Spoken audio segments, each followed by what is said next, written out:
This ABC 15 Flash Briefing is sponsored by Sanderson Ford. Straight up.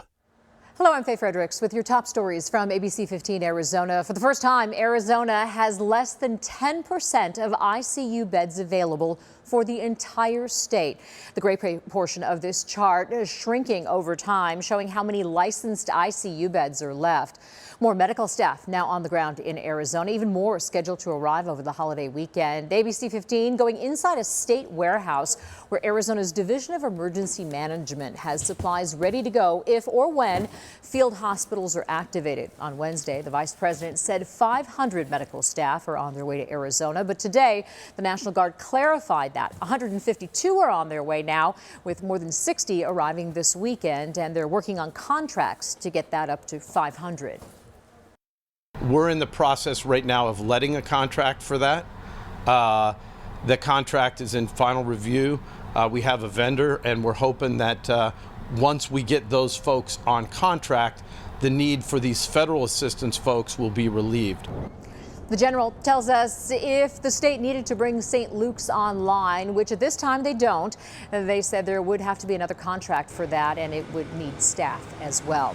Arizona gyms at odds with the governor over another shutdown, responding differently to a noon deadline to comply or face legal consequences. 30 minutes before that deadline, a packed parking lot at Mountainside Fitness near 116th Street and Shea in Scottsdale, at least one that was cited earlier in the week. CEO saying he won't close until he's had his day in court Monday.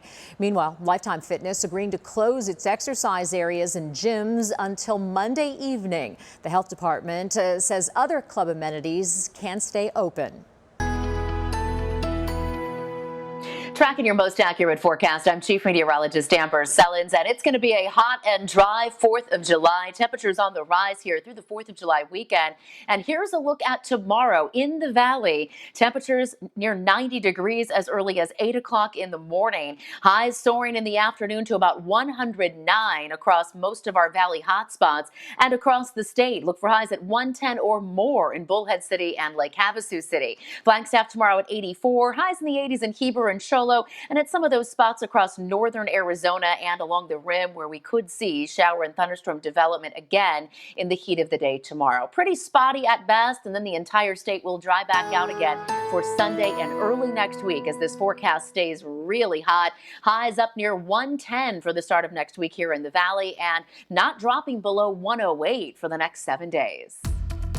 For the latest headlines, weather, and traffic, head to abc15.com or download the free ABC 15 mobile app. This ABC 15 Flash Briefing is sponsored by Sanderson Ford. Straight up.